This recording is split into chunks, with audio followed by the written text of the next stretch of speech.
Hello, so for today we're going to be looking at something I've been wanting to try for a while, and that is comparing my OG VHT Deliverance 60 watt from I think 2005, so it's the model with the choke in there, with the Fractal FM3 model, which is the FRYETTE D60, and we'll be doing this in the More mode on both amps, so the More Fractal model and then the More mode on the actual amp itself. I've tried to match, which I think makes more sense, I've tried to match the Fractal to the actual amp as opposed to just dialing the same settings and hoping that, you know, they match, because spoiler alert, they don't. So some quick info about the setup. What I have here is I've got Pro Q3, which is, there's no EQ, but what it's doing is it's analyzing the signals of both the output of the VHT and the output of the FM3 into my interface. So what will happen is you'll see on this, in the gray, you'll see the FM3, so the signal that's coming out of there, and in the red, the signal that's coming out of the VHT. It's not meant as sort of science, but to give you some idea of the sort of signal or frequency that's coming out of both units and how close or maybe what's missing on one or the other. So that can be useful, I think, for some of you. And then for the actual Fractal patch, all I'm using is a simple in and out and just the amp block, bang in the middle. What I've done here on the the second scene, is I've set the amp model exactly or pretty close to what the amp settings are, and to hear what that sounds like together. So on the VHT, I'm using the SIR reactive load as a reactive load to capture the signal going into my interface. And from what I've read or know about the SIR reactive load, it's based on the greenback speaker impedance curve. So that's something that I've put here in the Fractal model. Outside of that, I haven't really touched anything with regards to the normal setup for the tubes. As you can see here, the booster's off, of course. It's a 12AX7A, and the power amp, power tubes. I haven't changed any of that. But when we're going to match the tones, might mess around with those settings just to get as close as we can to the original amp tone. And for the IR loader, we're using Cabinetron within the DAW. So both outputs are going to the same IR loader. And for IRs, we're using the really good FRYETTE pack from Valhalla, which is based on, well, their impulse response is shot on a FRYETTE fat bottom 412 cab. I'll put a link in the description for you to check out.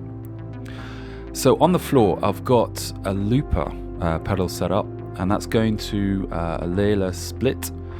And I did it that way so I can easily hear the differences, and it's really helped in trying to fine tune the FM3 to the amp without touching the amp and getting the same signal. So let's start the loop and we'll get into some comparisons and my thoughts.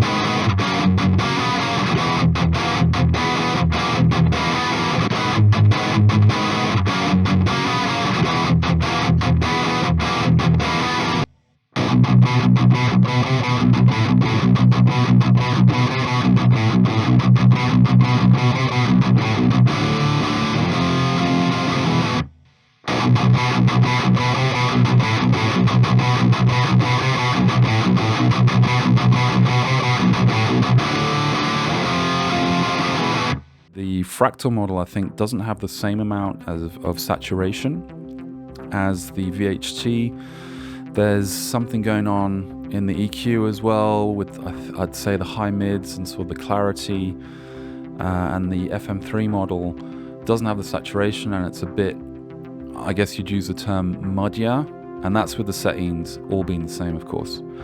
But being the Fractal, we can tweak all sorts of parameters to get it sounding a lot closer and reacting a lot closer to this model of the Deliverance. So now we'll look at the same loop, and we'll go to my first scene, which is my tweaked version of the FRYETTE D60 More amp that more accurately, to my ears at least, suits what's coming out of the amp.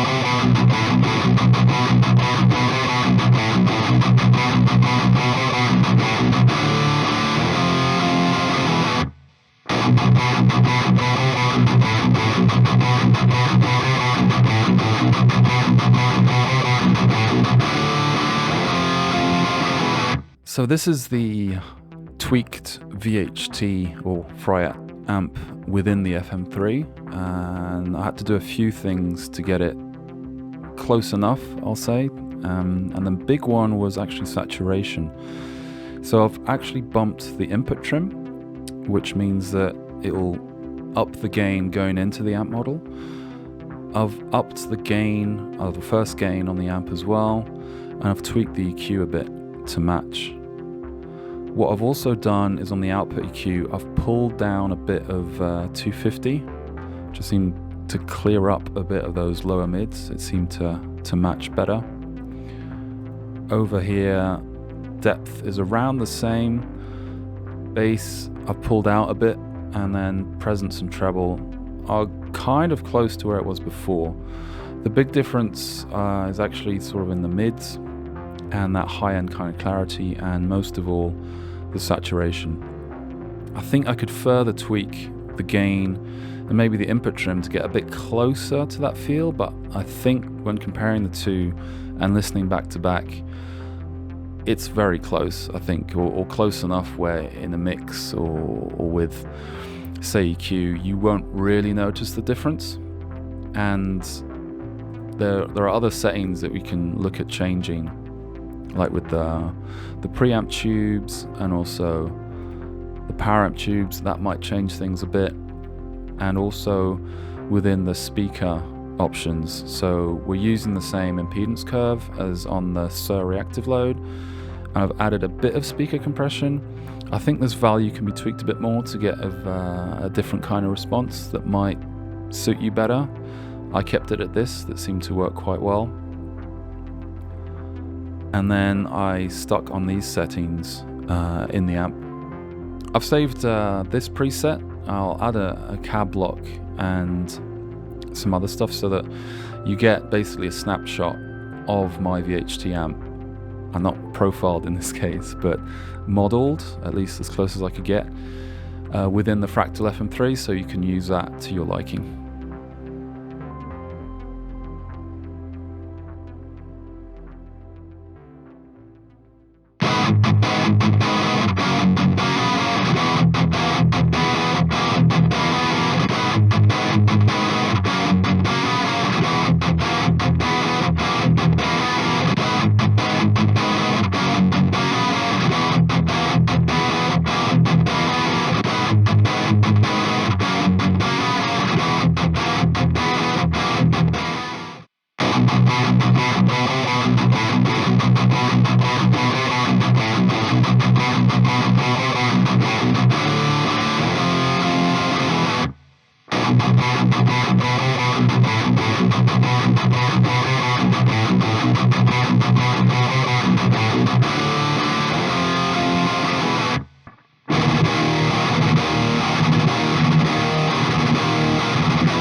So final thoughts on both of those tones. I think the model of the FRYETTE D60 that's within the Fractal, the feel of the amp is definitely there, but I think it's obviously it's a different amp that was modeled. I think this is a 2005 VHT Deliverance, so it's one of the original amps that came out that were first released within Europe, and they have a choke which makes a difference, and maybe there's some other things going on.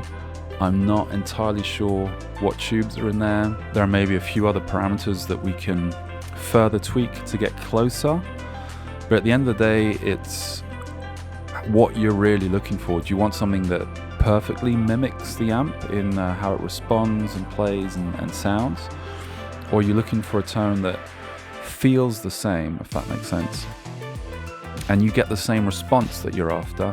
And then you can further tweak that depending on what IR you're using or the setup that you're playing through, so that it really matches what you hear in your head. And that's the big advantage I think the Fractal has, especially when trying to dial in tones, just because of the amount of options on tap, and you can go absolutely nuts in doing that. I certainly prefer, I think, the feel of playing through a real amp. There's something about the tube input stage, I think is probably the best way of putting it, and how the amp responds to that and your guitar compared to digital modeling unit. The Fractal is great, but there's obviously, you know, on the input stage, there's a lot going on. For example, on the setup, I have a 12 dB pad, so my guitar is tickling the red, I think is the best term to describe it. And on a tube amp, you can go nuts and overload, and you don't have a setting like this. And that also affects the response of the amp model. I keep it here because any lower, I'm hitting the red constantly, and that's probably not ideal. And I think to some extent, because of that, I'm compensating with this, like the input trim and also the gain, to get a bit more push into the amp. That might be something to do with that. It might be the amp model or not. So hopefully this was interesting. This was extremely nerdy, but hopefully I got to give you some idea of how closely we can get the Fractal model to the actual amp. And yeah, if you like this kind of content, please drop a like and subscribe. Thanks.